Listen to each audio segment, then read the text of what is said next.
Some of you I know in this room may be already familiar with MARVLIS because either you use it or some of your neighbors might use it. In talking with Chief Muncie earlier today, he told me about his vision for this conference, was really talking about the future. So I'm not going to talk just about what we do already with the software. I want to talk about where we could be going, where we should be going. Some of the things I'm going to talk about are heresy. But if you'll bear with me and think through some of the possibilities of the things that I'm about to say, some may actually apply and you may be able to use those. When we talk about resource management, and that's what BCS does, we're all about how we manage resources better. It's really about getting the right resources in the right place. But when we add the term tactical in front of that, it's about getting the right resources in the right place at the right time. So it's always in a changing environment. So you think about playing a game of checkers. You know, we always have to be thinking through and changing as we work through this process. I have 3 steps that I want to go through. I call it make a plan, make a decision, make a difference. But in listening to Jack this morning, I heard him say the same thing, was geo-decision, decide, and action. And it's really the same ideas. So real quickly, about making a plan, we look at history to give us an idea of what the future is going to be like. And we look at our historic call volumes, we can see this is 35 years of NFPA data. If you go back through your own data and look at that, you can project how many calls you're likely to see in 2018 or in 2019 within a pretty good level of confidence. But what is often hidden in that is the variation in that data. So whether you work 24-hour shifts or 12-hour shifts, we tend to resource our stations fairly consistently. But what we find is that demands for services are not consistent. They're skewed. They're skewed by time of day. They're skewed by day of the week, weekdays, weekends.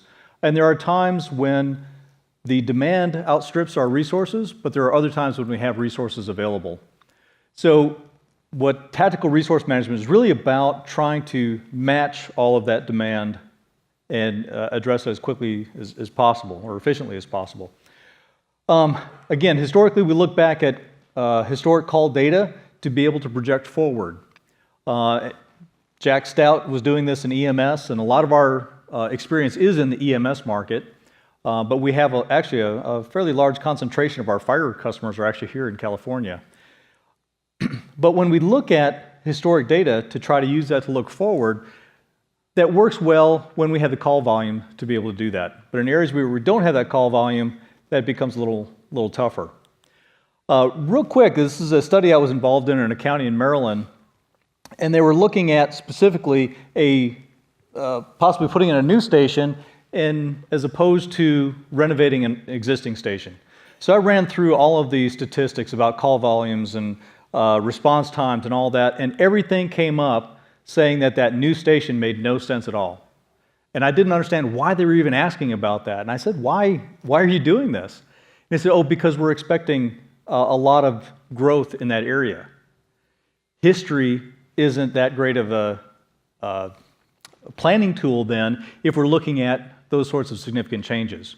There are some ways to actually use GIS to help us do that. Esri's got some really cool tools called the Business Analyst, and we can talk more about that. And if I had more time, I'd get into that right now.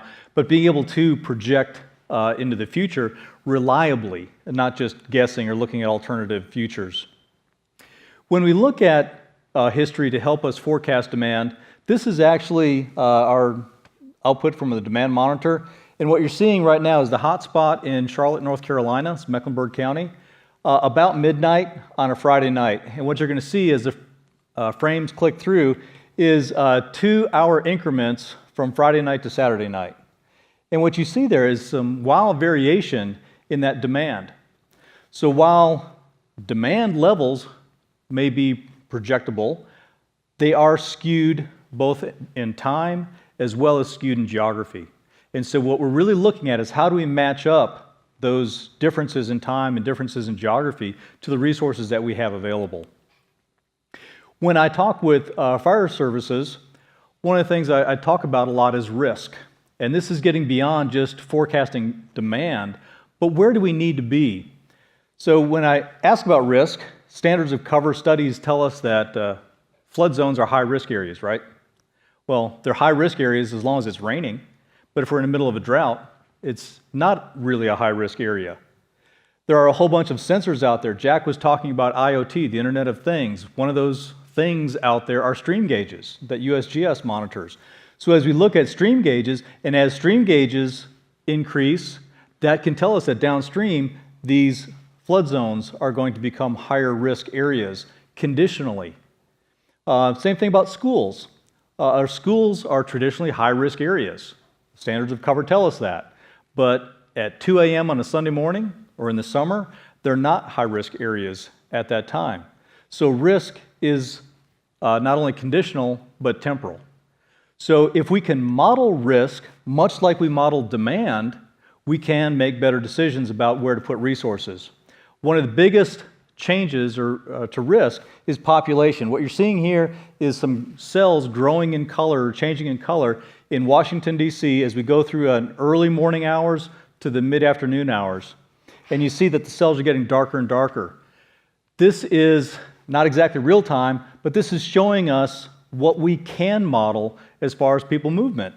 We all walk around with these GPS devices, and we can get anonymized cell phone information so that we can look at one of the biggest risk factors we have, or that we know about, and that is people. So as people are coming into areas, we can see to these half-mile square areas where people are likely to be. Add that into those other risk factors, and we can build a demand surface, or a surface that's not truly demand, but actually risk. So as we look to change where resources are, we can actually be looking at moving from low-risk areas to high-risk areas. One of the biggest heresies that you'll hear me talk about is first do areas. So this idea of who can be first to a call is a fairly simple analysis to be done in GIS. Do that drive time analysis.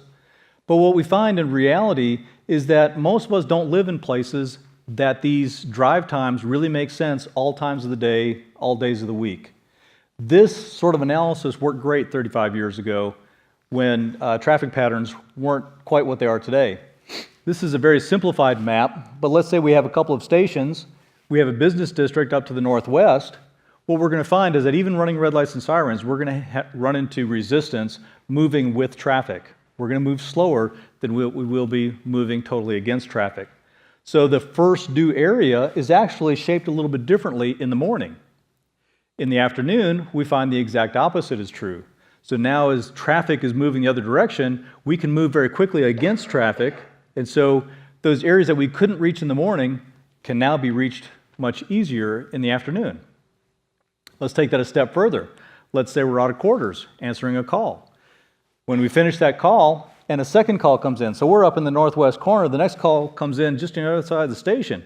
It's well within our first due area, but it may be because of traffic patterns and conditionally where I am, so temporal and conditional risk, shows me that maybe another unit can reach that call faster. One of the things we hear a lot about is Waze. Waze is really a neat idea, and there's a lot of valuable things that can come from Waze, but Waze is modeling personal vehicles. If we're delivering pizzas, Waze is awesome. When you're running red lights and sirens, Waze isn't modeling the way that we drive. And so what we do currently through our software is look at your AVL history. When you're running to calls, how fast can you go in this particular direction at this particular time of day, this day of the week, and actually model based on your fleet's driving history, not on how people are driving throughout the time. So with all that information, we need to really change the game. So as we look to making decisions, we're not living in a checkers world anymore. We're living more in a chess world. The game is a little more complicated, and so we need a methodology that's going to allow us to respond to change and think dynamically in our responses. That doesn't mean street corner posting for fire apparatus. Okay. When I look at station-based versus street corners, that's not a dichotomy between static and dynamic deployment. There's actually a whole spectrum in between there. While the EMS world does well with system status management or beyond that to true dynamic deployment, fire apparatus don't work in that same way. But that doesn't mean that we all have to sit in the station all at the same time. We can be doing closest vehicle dispatch just because apparatus are out answering calls. They're out going to training. They're driving past calls as they're coming in. Or let's take that a step further and look at move-ups. And do move-ups based on that risk, going from low-risk areas to high-risk areas. We're not filling holes simply because a hole exists in the number of resources we have, but we're looking at risk in enhancing demand analysis. This is actually through the deployment monitor. This is a brand new feature that we have in here specifically for doing move-ups or making recommendations for how to move resources. So what we're doing is looking within areas and looking at when resources drop below a certain level, and they highlight in yellow. So District 1 has reached a time limit where it is down an engine right now, one engine. District 11 and District 3 have actually been down a little bit longer. We can set time frames. They've not only been down a ladder each, but it's now making recommendations of where to go get those resources from a lower risk area to bring into a higher risk area. So it's really, again, about managing those resources and bringing them to the point where they can do the most good. So the end is that action, making a difference. So we have a dashboard that we call the PSAP monitor that is designed to allow us to look at all the calls, look at all the vehicles, and be able to drill down through that. So I'm actually drilling into the fire resources right now. I have 8 units available, one's on a call. And looking into the calls right now, it shows me by district how many calls I have. And then it's a little bit grayed out there, but I'm able to see here my 90th percentile response times by priority code. So for priority 1 calls, what's my 90th percentile today? What's my 90th percentile this week, this month? Constantly being updated for right now. And this is designed to work across a web interface, so on your smartphones, your tablets, your desktops, whoever has access to that. I actually wrote a whole book on this. This is Closest Vehicle Dispatch, along with Andy Smith, who some of you may know from Alameda. He was a division chief, retired now. The idea of our book was to try to help people look at new ways of recognizing patterns in requests for service, and then new ways to look at not just demand projections, but risk projections as well. Trying to think of new ways to look at this that can utilize existing tools, so we already have the tools to do this. Technology is not our problem. The problem tends to be in our lack of understanding of how to apply some of the technology or the problems that we really face. And that's why I was hoping throughout this brief talk here that you would open up your minds a little bit and think a little bit different ways. Again, I know that some of these ideas are heretical, but through this we think we can become more proactive in planning as opposed to simply being reactive in our responses. So we have several copies of this book available at our booth. If we happen to run out, it is, if you're an Amazon Prime user, you can download the Kindle version for free. But we'd love to give you a copy of that and talk to you more about what we're doing now, as well as what you could be doing in the future. Thank you.